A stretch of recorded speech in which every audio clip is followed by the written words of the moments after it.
사무엘상 강의 두 번째 날 네 번째 시간 갖도록 하겠습니다.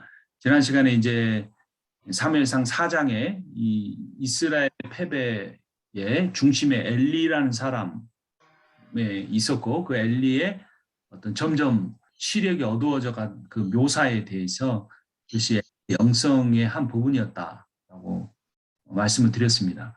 근데 엘리가 40년간 사사로 있었습니다. 그래서 뒤로 역사를 거슬러 가보면 사사기 17장부터 21장에 있었던 이스라엘 11지파와 베냐민 지파의 싸움, 그래서 베냐민 지파의 남자들이 거의 다 죽는 그 상황 속에 이제 사사와 제사장으로 있었을 때라는 것을 우리가 볼 수 있습니다. 그리고 이 마지막 블레셋과의 전쟁으로 인해서 불타버렸다는 것을 추정할 수 있는데요. 예레미야서 7장 12절을 보면 너희는 내가 처음으로 내 이름을 둔 척고 실로에 가서 내 백성 이스라엘의 악에 대하여 내가 어떻게 행하였는지를 보라. 그 실로 그 예레미야서 7장 그 12절 전반 후반 보면 이제 실로에 대한 하나님의 심판이 적나라하게 묘사가 됩니다. 비록 전쟁에는 실패했지만 우리는 이 사무엘상 4장의 이야기를 통해 이런 결론을 가질 수 있습니다. 하나님을 두려워하면 세상에 두려워할 것이 없고 하나님을 사랑하면 세상에 미워할 존재가 없다는 겁니다. 그래서 하나님 우선이라는 것은 하나님을 사랑한다는 의미만 있는 게 아니라 하나님을 두려워한다는 의미도 있는 겁니다. 그래서 어찌 보면 경외와 사랑은 동전의 양면과 같고 그런 의미에서 심판과 구원은 역시 동전의 양면과 같은 거죠. 그래서 하나님을 정말로 두려워하는 그런 제가 되기를 원하고 하나님을 정말 어떤 존재보다 더 사랑하는 그러한 제가 되기를 원합니다. 이제 4장의 결론으로 보고 이제 사무엘상 5장을 보겠습니다. 블레셋 사람들이 1절입니다. 하나님의 기회를 빼앗아가지고 에벤에셀부터 아스돗에 이르니라. 블레셋 사람들이 하나님의 기회를 가지고 다곤의 신전에 들어가서 다곤 곁에 두었더니 아스돗 사람들이 이튿날 일찍 일어나 본즉 다곤이 여호와 궤 앞에서 엎드려져 그 얼굴이 땅에 닿았는지라. 그들이 다곤을 일으켜 다시 그 자리에 세웠더니 그 이튿날 아침에 그들이 일찍 일어나 본즉 다곤이 여호와 궤 앞에서 또다시 엎드려져 얼굴이 땅에 닿았고 그 머리와 두 손목은 끊어져 문지방에 있고 다곤의 몸뚱이만 남았더라.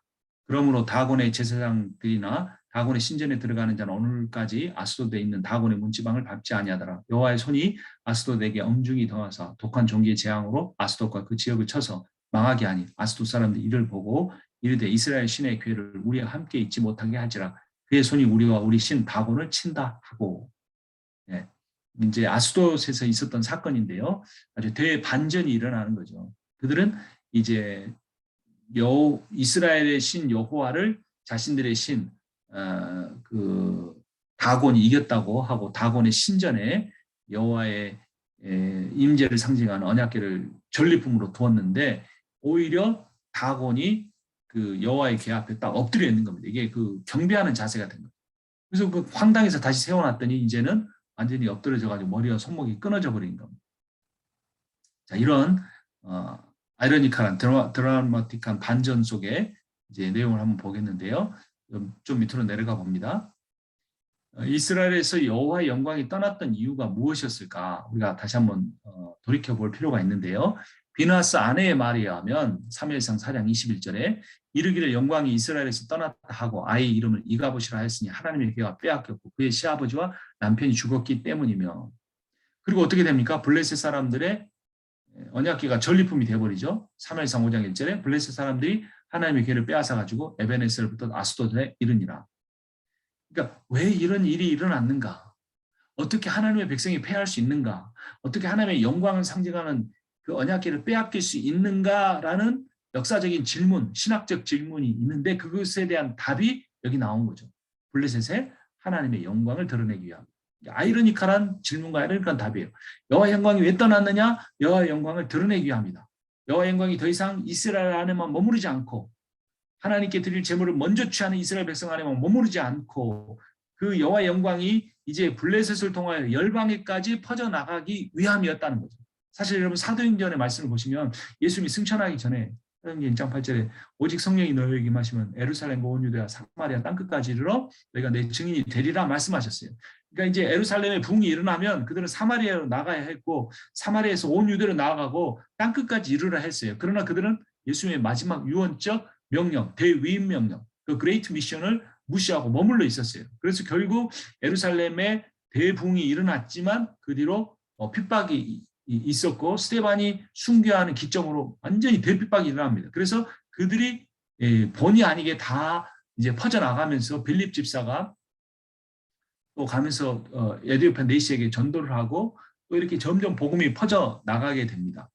그러니까 그 사건을 표면적으로만 보면 하나님의 교회가 망해가는 거잖아요. 여호와 영광이 떠난 거잖아요. 근데 그 이유가 뭡니까? 원래 예수 그리스도가 성령을 통하여 이루기를 원하셨던 일, 복음이 예루살렘만 머물지 않고 사마리아, 온 유다 땅끝까지 확장되는 거였던 것처럼 비누아스의 아내가 그 출산의 고통과 남편이 전사 소식과 시아버지의 그 사고사와 여호와의 내가 빼앗겠다는 그 고통스러운 상황에서 절규하듯이 내뱉었던 말. 여호와 영광이 이제는 떠나버렸다. 여호와 영광이 어디에 있습니까? 어떻게 이런 일이 일어날 수 있었습니까? 라는 답이 곧바로 다음 장에 나오는 거죠. 그래서 우리는 염려할 필요 없어요. 혹시나 하나님의 나라가 망하면 어쩌나. 왜 그런 염려를 합니까? 하나님이 온 우주를 창조하신 분인데, 그분이 시간을 만드신 분인데, 역사의 주인이신데, 그분이 예수 그리스도의 십자가의 죽으심과 부활을 통해 사단의 모든 죄와 사망의 권세를 이기신 분인데 우리가 뭘 두려워하느냐. 혹시나 기독교가 망할까 봐 정치적인 파워를, 숫자를 동원하려고, 세속 정치에 참여하려고 하고, 안 좋은 방식으로 하려고 하고. 하나님을 너무 염려하지 말라는 겁니다. 그럼 비느하스의 아내의 염려와 같은 거예요. 이가보 외치고 다니실 것이 없어요. 자, 다곤이 엎드려진 거 앞서 말씀드린 대로 3절의 경배의 자세죠. 4절에 다곤의 머리와 두 손목이 끊어진 것, 심판받은 모습입니다. 당시의 전쟁 포로 중에 그 왕 두목 끝까지 항복하지 않고 싸웠던 전쟁 포로의 왕을 데려다가 그 목만 자른 게 아니라 손발을 자르고 그 다음에 목을 잘라버렸어요. 그게 지금 누구한테 한 겁니까? 여호와의 언약궤가 상징하는 여호와께서 다곤이 실제는 아니지만 사탄을 그렇게 했다고 할 수도 있고 뭐 그렇게 잘라버린 겁니다. 그래서 그들은 블레셋 사람들이 자신이 승리해서 여호와를 전리품으로 가져왔다고 생각했는데 그게 아니고 여호와께서 자신의 신을 심판하셨다. 손목이 잘려진 모습을 보고 여호와가 이겼고 자들이 패배했다는 깨닫게 된 거죠. 신전의 당시 높이가 다곤 신전의 높이가 50m쯤 됐다고 합니다. 그러니까 그 신상도 꽤 높았겠죠. 넘어지면서 부러졌을 거라고도 볼 수 있습니다. 근데 그게 문지방에까지 이렇게 미쳐져 있으니까 어떤 주석가는 문학적으로 표현하기를 이제 여호와와 다곤이 싸우다 다곤이 지니까 도망가려고 하는 거를 이제 문지방을 넘어 도망가려고 하는 거를 여호와가 붙잡아서 목과 손발을 다 잘라버렸다. 뭐 이런 식으로 우화적으로 이렇게 설명을 하는 분도 있습니다. 어쨌건 여호와의 승리를 상징한 거죠. 그리고 독종이 아스돗 지역에 임합니다. 그들이 블레셋 사람들이 믿는 심판 받은 게 아니라 그 우상을 섬기고 여호와를 우습게 여긴 블레셋 사람들도 이제 심판을 받은 거죠. 그래서 하나님이 패배하신 것이 아니라 승리하신 거라는 사실을 알려줍니다. 자, 그때까지 이 사건이 일어나기 전까지 블레셋 사람들 어떻게 생각한 겁니까? 자기들이 이겼다. 그 전에 막 이렇게 떨었잖아요. 이스라엘 백성들이 여호와가 있고 그 여호와는 이집트라는 대제국을 이기고 파라오의 아들도 죽이고 거기서 이스라엘을 구원한 그분이 아니냐고 떨었지만 그들이 언약궤를 가져와도 아무 일이 없자 그들이 승리했다고 생각했던 거죠. 잘못한 겁니다. 무지입니다. 무지. 지금 현재 안주하고 내가 모아오는 돈에 안주하고 내가 이제까지 쌓아오는 스펙에 안주하고 내가 이제까지 쌓아온 목회적 어떤 외형적 성공에 안주하고 내가 승리한 것처럼 착각하고 있는 무지라는 거죠. 그래서 무지는 사람을 불행하게 하는 최대 원인입니다. 최고의 무지 중에 무지는 자기 무지에 대해서 무지한 겁니다. 자기가 모르고 있다는 걸 모르는 거예요. 최고의 학자는 어떤 사람이냐고 말하냐면 자기가 무엇을 알고 무엇을 모르는지를 아는 사람. 이 사람이 최고의 학자랍니다. 저는 그 말을 듣기 전까지는 남보다 더 많이 아는 사람이 최고의 학자인 줄 알았어요. 그게 아니라는 겁니다. 자기 지식의 범위를 정확히 한계를 아는 사람. 내가 뭘 알고 뭘 모르는지 아는 사람은 유식한 사람이에요. 학자예요. 그런데 자기가 뭘 모르는지 모르는 사람. 그게 무지한 사람이에요. 최고로 무지한 사람. 그런 사람은 결국 어떻게 됩니까? 교만해요. 마치 일부분을 알면서 모든 걸 알고 있는 것처럼 착각하는 거예요. 기독교의 복음이나 하나님의 신정론이나 이런 거에 대해서 마찬가지입니다. 우리는 블레셋 다곤의 목과 손발이 잘려지고 그 신전에 있던 아스도의 사람들이 독종에 걸려 고통받고 죽어가는 모습을 통해 나의 무지를 깨달아야 하는 거죠. 그리고 또 하나 시사하는 바는 당시 사람들의 지역신 개념이 무너진 겁니다. 적어도 블레셋 땅은 지역신 개념에 의하면 이 다곤의 영역이었던 거예요. 그러니까 여호와는 그 전리품이 되었다는 의미에서 이스라엘이라는 지역을 떠남으로써 자기의 지지 기반을 잃어버린 거고 포로가 된 건데 이 여호와라는 신은 어떻게 되는 건지 지역신 개념을 넘어서 버린 거예요. 그들의 신 개념에 의하면 전쟁 개념에 의하면 여호와가 이긴다는 것은 그 다곤을 데려다가 여호와의 신전에 데려다 놓는 건데 지금 여호와는 반대로 다곤의 신전에 왔는데 다곤을 이겨버렸기 때문에 그 당시에 모든 고대인이 갖고 있던 종교관과 신관을 다 무너뜨려 버리고 여호와는 지역신이 아니고 온 우주의 신이다. 이 사실을 그들이 깨닫게 해 주는 겁니다. 그래서 그들이 이제 모여서 회의합니다. 8절부터 봅니다. 이에 사람을 보내어 블레셋 사람들의 모든 방백을 모으고 이르되 우리가 이스라엘 신의 궤를 어찌하려 하니 그들이 대답하되 이스라엘 신의 궤를 가드로 옮겨가라 하므로 이스라엘 신의 궤를 옮겨갔더니 그것을 옮겨간 후에 여호와의 손이 심히 큰 환란을 그 성읍에 대하사 성읍 사람들의 작은 자와 큰 자를 다 쳐서 독한 종기가 나게 하신지라. 이에 그들이 하나님의 궤를 에그론으로 보내니라. 하나님의 궤가 에그론으로 이른즉 에그론 사람이 부르짖어 이르되 그들이 이스라엘 신의 궤를 우리에게로 가져다가 우리와 우리 백성을 죽이려 한다 하고 이에 사람을 보내어 블레셋 모든 방백을 모으고 이르되 이스라엘 신의 궤를 보내어 그 있던 곳으로 돌아가게 하고 우리와 우리 백성이 죽임 당함을 면하게 하자 하니 이는 온 성읍이 사망의 환난을 당함이라. 거기서 하나님의 손이 엄중하심으로 죽지 아니한 사람들은 독한 종기로 치심을 당해 성읍의 부르짖음이 하늘에 사무쳤더라. 가드에서 에그론, 처음에 아스돗이었죠. 가드로 가는데 이 8절을 세 번역 70인경으로 보면요. 여기서는 이제 회중이 블레셋이 5 도시의 부족 동맹체였는데 그 부족 동맹체의 리더십이 결정한 것처럼 보이는데 70인경에서는 가드 사람이 우리에게로 보내라 뭐 이렇게 당당하게 말해서 그리 간 걸로 됩니다. 왜 그런 일이 있게 됐는지 이제 밑에 가서 좀 더 보도록 하고요. 그래서 결국 아스돗에서 가드에서 에그론으로 가는데 법궤 이동 경로 지도를 위쪽으로 올려서 한번 보겠습니다. 처음에 법궤가 어디에 있었습니까? 실로에 있었죠. 그리고 거기서 전쟁의 한창인 아벡과 에베네셀 사이로 옮겨갔죠. 거기서 이스라엘이 지니까 아벡에 있던 언약궤가 어디로 갑니까? 지중해 해안을 따라 쭉 내려가서 해안가에 있는 아스돗에 간 거죠. 아스돗에서 누구죠? 갑자기 그 신 이름이 생각이 안 나네요. 어쨌든 그 신이 이렇게 팔다리가 다 잘려가지고 그래서 가드로 이제 갑니다. 언약궤가 가드에서도 문제가 되니까 에그론으로 위로 올라갔다가 여기서는 이제 도저히 안 되겠다 해서 이제 원래 왔던 곳으로 보내자 그래서 벳세메스로 갑니다. 근데 벳세메스는 어떤 일이 일어납니까? 그들이 환영했지만 여호와 언약궤 뚜껑을 열고 경홀히 여기며 쳐다봤다가 많은 사람이 죽어서 기앗 여아림으로 올라가고 거기서 20년을 머물게 됩니다.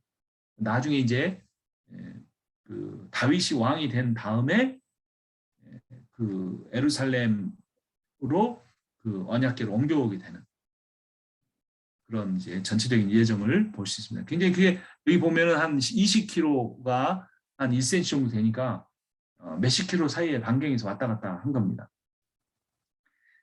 언약궤 이동에 대해서 좀 더 보면 아스돗은 신전이 있었던 것이고요. 가드는 장수들이 있었던 곳입니다. 아까 제가 말씀드린 그 70인경에서는 그들이 원해서 그 여호와의 궤를 우리로 보내라 이렇게 말했다 그랬죠. 그 이유가 있습니다. 사무엘상 17장 4절 블레셋 사람들의 진영에서 싸움을 도두는 자가 왔는데 그의 이름은 골리앗이요 가드 사람이라 그의 키는 6규빗 한 뼘이요. 또 아낙 자손이 살고 있는 곳이었습니다. 여호수아서 11장 22절 이스라엘 자손의 땅에는 아낙 사람들이 하나도 남지 아니하였고 가사와 가드와 아스돗에만 남았더라. 그래서 이 가드는 아주 장수들이 있는 기골이 장대한 사람입니다. 여기 블레셋 사람들 자체가 이 주중해를 건너온 사람들이에요. 그 그리스 지역에서 온 사람이기 때문에 그들이 영화 300도 있잖아요. 아주 전투력이 강한 그 사람들이었고 그 사람들 중에서도 가드 사람은 굉장한 사람들이었습니다. 하지만 그들도 여호와의 공격은 견디어내지 못하게 되고 이제 엉겨가는 거죠. 이 독한 종기가 있었다고 그랬죠. 아스돗도 그렇고 가데에서도 그렇고 이 종기가 쥐가 퍼뜨리는 임파선종으로 추정한다고 합니다. 여기에 걸리면 3, 4일 만에 죽는다고 하는데요. 쥐가 퍼뜨리는 질병인지 어떻게 할 수 있는가? 사무엘상 6장 5절에 그러므로 너희는 너희의 독한 종기의 형상과 땅을 해롭게 하는 쥐의 형상을 만들어 이스라엘 신께 영광을 돌리라. 그가 혹 그의 손을 너희와 너희 신들과 너희 땅에서 가볍게 하실까 하노라. 쥐의 형상을 만든 이유가 그때 고대 군동에 제한된 의학 상식이지만 이게 쥐를 통해 이렇게 퍼지는 전염병이라는 사실을 알고 있었던 거죠. 그래서 결국 그들은 견디지 못하고 여호와 언약궤를 이스라엘로 보내기로 합니다. 그런데 나중에 이제 뒤에 가서 보면 7개월이라는 기간이 걸렸어요. 승리의 전리품으로 여기던 그 언약궤를 돌려보내면 그들이 승리한 것이 아님을 인정하는 것이 되기 때문에 그 자신들의 자존심과 명예를 지키기 위해서 그들은 버텼던 거죠. 고집을 피운 결과는 결국 무서운 심판의 후유증을 낳습니다. 12절에 보면 죽지 아니한 사람들은 독한 종기로 치심을 당해 성읍의 부르짖음이 하늘에 사무쳤더라. 심판의 이유는요, 죄보다 죄에 대한 회개하지 않음입니다. 처음부터 죄를 짓지 않으면 되겠지만 그럴 수 없는 거죠. 사람은 머리끝부터 발끝까지 다 죄인이에요. 죄를 안 지을 수 없습니다. 결국에는 사람이 자기가 죄인이라는 사실을 인정하지 않고 싶으면 어떻게 됩니까? 자기보다 더 큰 죄 짓는 사람을 찾아냅니다. 그래서 예수님께서 너희가 헤아림으로 헤아림을 받을 것이다 그랬거든요. 그러니까 죄를 안 지을 수 없는데 안 지은 것처럼 하려고 자기보다 더 큰 죄를 부풀리는데 그렇게 하지 말아라. 그렇게 하지 말고 티끌만한 죄라도 회개해라 그러는 거예요. 바리새인들이 끝까지 버티니까 어떻게 합니까? 너희들이 살인 안 했다고 형제들에게 나가라 한 거 살인한 거고 똑같다. 너희들이 여자 가늠하지 않았다고 너 여자 보고 음욕 품은 것마다 너 그 가늠하고 똑같다. 더 나쁜 짓이다. 왜냐하면 너는 죄인임을 인정하지 않기 때문에 인간의 의를 가지고 죄를 인정하지 않기 때문에 너는 더 나쁘다라고 하고 유일하게 예수님께서 저주와 심판을 저주의 말씀했던 게 바리새인들입니다. 바리새인들 훨씬 더 거룩하고 경건하고 종교적이고 의로웠는데 그래서 결국 심판의 이유는 죄보다 죄에 대해 회개하지 않으면 블레셋 사람들 버티고 7개월을 버텼던 겁니다. 이제 6장으로 가봅니다. 여호와의 궤가 1절입니다. 블레셋 사람들이 지방에 있은 지 7달이라. 7달을 버텼어요. 블레셋 사람들이 제사장들과 복술자들을 불러서 이르되 우리가 여호와의 궤를 어떻게 할까? 그것을 어떻게 그 있던 곳으로 보낼 것인지 우리에게 가르치라. 그렇죠? 자, 블레셋 고집입니다. 앞에서 말씀드린 대로. 근데 7은 완전수예요. 궤를 빼앗아 온 날부터 보내는 날까지 계산해보니까 7달, 7이에요. 출애굽기 7장 24절 애굽 사람들은 나일강 물을 마실 수 없으므로 나일강가를 두루 파서 마실 물을 구하였더라. 여호와께서 나일강을 치신 후 이래가 지나가니라.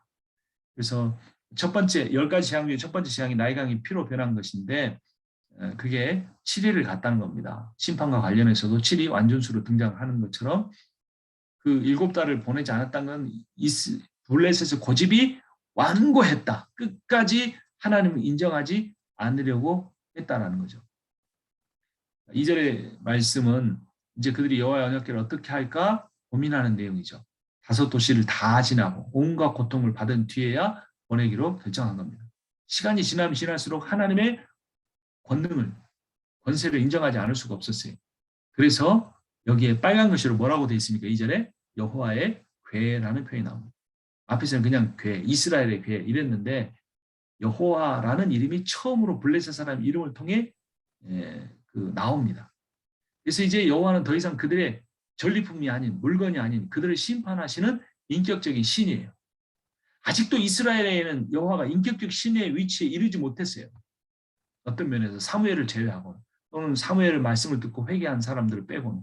그런데 블레셋 사람들은 7달의 완전한 고난과 고통을 통해 하나님을 인격적으로 부르게 된 겁니다. 물론 신앙한 것은 아니지만. 그리고 이스라엘을 구원하기 위해 이집트와 파라오를 심판하셨던 하나님이 이제 그 블레셋 사람들에게 인정을 받게 된 거죠. 그분은 바로 스스로 계신 분입니다. 여호와라는 이름은. 밑으로 내려가 봅니다. 나에게 하나님은 인격적인 분이신가? 너무나 초보적인 질문이죠. 그런데 하나님을 인격적이라고 우리가 인정할 수 있으려면 어떤 걸 내가 먼저 인정해야 되냐면 내가 내 마음대로 하나님을 움직이고 조종할 수 없다라는 걸 받아들여야 돼요. 저는 사춘기 아들을 키우면서 그런 거 많이 생각합니다. 어렸을 때 막 안아주고 내가 하고 싶은 대로 하고 가고 싶으면 따라오고 먹으라면 먹고 그랬는데 하나도 말 안 듣잖아요. 아, 아들이란 내 마음대로 움직이고 조종할 존재가 아니구나. 너 자유다. 네 알아서 해라. 뭐 이렇게 하게 된 거죠.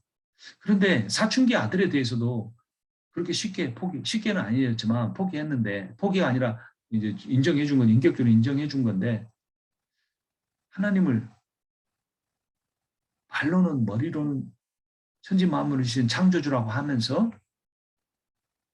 기도할 때는 그분이 만군의 여호와라고 말하면서 기도의 내용을 깊이 들어가다 보면 내가 하나님께 어떻게 순종할까라고 묻지 않고 강한 어조로 반복되는 말을 통해 하나님을 조종하고 이렇게 해라 저렇게 해라 기도하고 있는 자신을 발견할 때가 있습니다. 하나님이 인격적인 분이라고 인정한다면 그 말의 의미는 내가 목숨을 바쳐 순종해야 할 분으로 받아들이는 겁니다. 그렇게 받아들여야 믿음입니다. 그럼 오늘날 기독교 안에서 하나님을 그런 존재로 받아들이고 하나님 앞에서 계속해서 자기 마음을 비워내며 겸손하고 청빈하며 순결하게 살려고 하는지. 저는 많은 목회자가 그렇게 그런 마음으로 살아간다고 믿습니다. 그런데 자신의 힘이 커져 갈수록 자신의 위치가 높아져 갈수록 자신을 따르는 사람이 많아져 갈수록 반비례해 가는 것도 봅니다. 그래서 우리는 늘 가장 힘들었을 때의 영성을 유지하려고 최선을 다해야 됩니다. 내가 힘들어지지 않으면서 그 영성을 잃어버린다면 오히려 힘든 자리로 가야 할 필요까지도 있을지 몰라요. 교단에 의해서, 교리에 의해서, 경험에 의해서, 사역 환경에 의해서 화석화돼 버린 하나님, 명목상의 하나님, 명목상에 그리스도만 있는 게 아니라 명목상의 하나님도 있습니다. 그런 하나님을 버리고 살아계신 여호와 하나님을 만나야 돼. 블레셋 사람들은 그런 하나님을 만나기까지 7달이 걸렸습니다. 3절부터 보면요. 그들이 이르되 이스라엘 신의 계를 보내려거든 거저 보내지 말고 그에게 속건제를 드려야 할지니라. 그리하면 병도 낫고 그의 손을 너희에게서 옮기지 아니하는 이유도 알리라 하니. 좀 밑으로 내려가 봅니다. 그들이 이르되 무엇으로 그에게 드릴 속건제를 삼을까 하니 이르되 블레셋 사람의 방백의 수요대로 금독종 5과 금쥐 5마리라야 하리니 너희와 너희 통치자에게 내린 재앙이 같음이니라. 그러므로 너희는 너희의 독한 종기의 형상과 여기서 그 쥐로 인한 전염병이라는 그 암시를 주죠. 땅을 해롭게 하는 쥐의 형상을 만들어 이스라엘 신께 영광을 돌리라. 그가 하고 그의 손을 너희와 너희의 신들과 너희 땅에서 가볍게 하실까 하노라. 애굽인과 바로가 그들의 마음을 완악하게 한 것 같이 어찌하여 너희가 너희 마음을 완악하게 하겠느냐. 그가 그들 중에서 재앙을 내린 후에 그들이 백성을 가게 하므로 백성이 떠나지 아니하였느냐. 블레셋의 어떤 그 종교 지도자들이 아주 훈계를 합니다. 설교를 하는 거죠. 그래서 그냥 보내지 말고 3절을 보니까 속건제를 드려라. 속건제 드리는 이유는 뭐라고 합니까? 병 낫기 위해서. 또 하나 더 중요한 거 재앙의 원인을 알기 위해서. 이 재앙의 원인이 그러니까 겉현상인 병만 아니라 그 재앙의 원인이 여호와라면 그분의 마음을 달래드려야 한다 이런 의미인 거죠. 금독종 5, 금쥐 5은 속죄 의미도 같습니다. 주술적 의미도 같고 그래서 이 믿음이 없는 사람은 주술과 믿음이 섞여 있어요. 샤머니즘과 복음이 섞여 있어요. 블레셋 사람들이 딱 그런 상황 가운데 있습니다. 하나님 마음도 회개하는 것도 있지만 주술적으로 이 금쥐가 뭔가 효력을 발휘할 수 있는 것처럼 착각하는 거죠. 이스라엘 신께 영광을 돌리라. 이게 제일 중요한 겁니다. 5절에 다시 한번 제가 읽어볼게요. 그러므로 너희는 너희의 독한 종기의 형상과 땅을 해롭게 하는 쥐의 형상을 만들어 이스라엘 신께 영광을 돌리라. 엘리가 죽었던 이유가 뭐라 그랬죠? 그 몸이 비대했다. 카바드. 또 이유가 뭐였습니까? 그 두 아들이 죽은 이유가 엘리가 두 아들을 하나님보다 더 카바드했다. 이거였어요. 그래서 여호와의 카바드의 상징인 여호와의 언약궤가 블레셋 사람들에게 빼앗겼던 거죠. 그런데 지금 이제 블레셋 사람들이 그 무지몽매한 이방인들이 이스라엘의 가장 경건하고 가장 고귀해야 할 제사장이 훔쳐갔던 그 영광을 하나님께 돌려드려야 한다고 말하고 있는 거예요. 오늘날 시대하고 너무 똑같지 않습니까? 안 믿는 사람들이 교회가 이랬어야 되냐고 말하죠. 안 믿는 사람들이 성경적이지 않다고 말하잖아요. 어디서 그렇게 성경에 대해서 배웠는지 가난한 신도들 말고요. 불교 신자들이 그렇게 말해요. 무신론자들이 그렇게 말하는 거예요. 교회가 이래서 되느냐. 건물이 아닌데.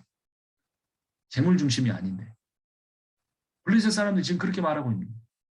제사장도 사사도 하지 못했던 하나님께 영광을 돌리는 행위를. 물론 주술적인 게 포함은 돼 있지만 그렇게 하고 있다는 겁니다. 홈리와 비너스가 멸시한 영광, 비너스가 죽은 사생아로, 비너스의 사생아로 태어난 이가봇이 이름이 가진 그 영광, 그 이스라엘이 잃어버린 하나님의 영광이 이방인의 입에서 언급되는 것 자체가 수치인 거죠. 자, 그들은 다시 출애굽을 말합니다. 이스라엘의 신앙의 모든 근원, 구약의 핵심은 출애굽인데 이 블레셋 사람이 도대체 어떻게 된 일인지 헬라 그리스 지역에서 와서 철학적이고 신학적에서 그런지 출애굽을 다시 한번 언급한 겁니다. 그래서 그 스토리를 너무나 잘 알고 있어요. 왜 그 바로가 고통을 그렇게 당했나? 10번씩이나 약속을 어겼기 때문이다.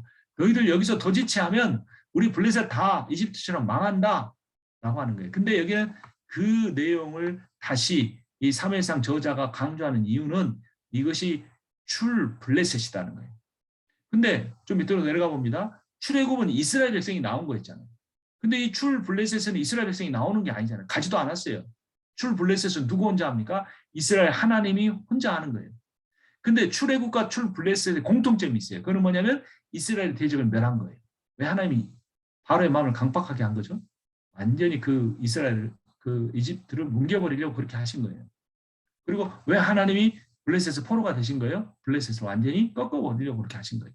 그래서 출 애국과 달리 출 블레셋에 이스라엘 백성은 들어갔다 나오지 않지만 이스라엘 대적을 물리쳤다는 의미에서 여호와께서 영광을 받으신 사건이고 출 블레셋이라 말할 수가 있는 거예요. 그러니까 이게 우화적으로 보면 이스라엘 백성의 몸은 그들의 영토에 있었어요. 가나안 땅, 약속의 땅, 아브라함에게 약속한 그 땅에 있었지만 그들의 영성과 신앙은 블레셋의 포로가 되어가 있었던 거예요. 그리고 그들이 돌려보내주면서 여호와께 영광이 돌려진다는 그 말을 통해 그들의 영성과 신앙의 수치를 다 발가벗겨 노출시켜버리는 거예요. 그리고 나서 출 블레셋을 해내고 그들이 거듭나게 해주시는 겁니다. 여기까지 하고도 그 사람들이 뭔가가 더 확인하고 싶었어요. 진짜 이게 혹시 우연은 아닐까? 혹시 그냥 이게 뭐 그냥 우연의 일치로 다곤상이 넘어진 건 아닐까라는 의심이 있었어요. 한 번만 더 확인해보자. 보내주긴 보내주는데 7절에서 하는데 그 방법은 좀 쉬었다 하겠습니다. 네, 5분만 쉴까요? 네.